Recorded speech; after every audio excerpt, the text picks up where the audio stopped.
I grew up in a car family, going to Bewley Auto Jumble and hill climbs. We'd go whenever they had an event at Prescott Hill Climb. I always loved seeing these cars getting thrashed up hills, spinning out, going up through the trees. They made perfect hill climb cars.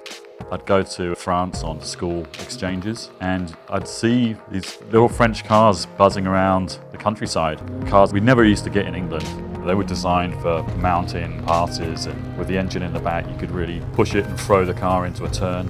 And it kind of intrigued me. There was a former school teacher who set up an Alpine garage. So I'd go down and look through the chain link fence and photograph whatever Alpines he had in his yard. There's such a gorgeous looking car, and yet they've got this angriness. They exist purely for racing.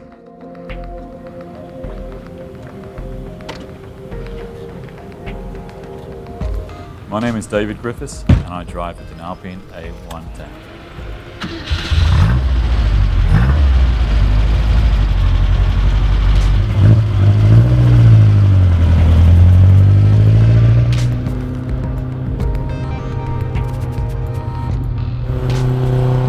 Alpine was a company based in Dieppe in northern France. That was started by Jean Rodelli, who was a Renault dealer in Paris. He started the company to build rally cars. He started racing 4CVs and then eventually started building his own, the A106 and then the A108, and this is the A110. In '63, they started building Alpines in Mexico City. They're also made in Spain, Bulgaria, and France by Dina Trucks, and that's why it's called a Dinalpin. This is an A110 in its purest form.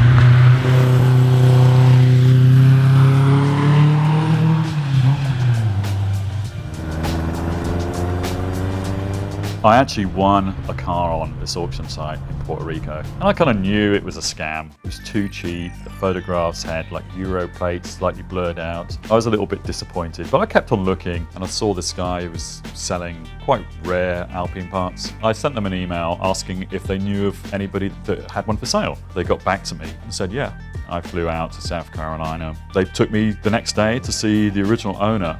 He'd bought it off of the treasurer of Renault South America in 1969. And then for the last 10 years, it had just been neglected.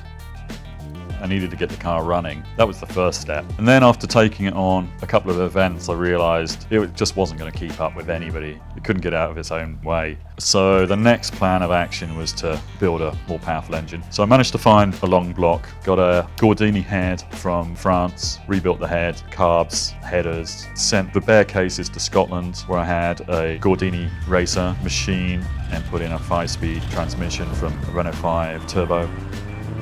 The original engine was probably about 60 horsepower. This engine now is around about 120. For a £1,500 car, it moves along pretty good.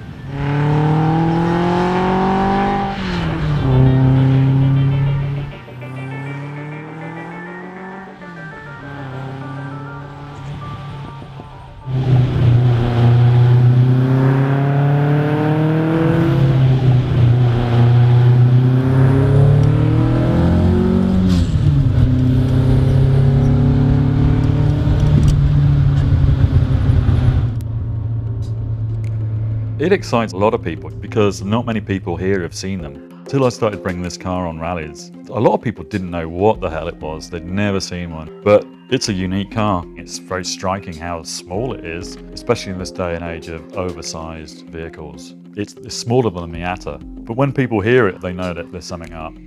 They know it's not this cutesy little car. It's purposeful. There aren't many of these around, especially not being driven the way I drive it. I like taking this car out at the weekends, driving the back roads, but it's also been on quite a few events in Northern California. Last year was a good year for me. I didn't break down. Well, I didn't end up on a flatbed. Most years it sees at least a flatbed or two. It's all part of the fun.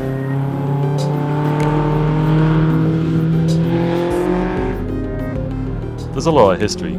They've always been, you know, the underdog, always been in kind of Porsche's shadow, but they've done a pretty good job for such a small company. My favorite part about the car is probably that I own it. I've wanted one of these for 30 odd years. I finally managed to find one in America, of all places. Until I came here, I didn't even know that they made them in Mexico, and I was just lucky enough to find one. I'm not going to let it go. This is a dead man's car. This is going to my grave with me. I'll live in this car if I have to.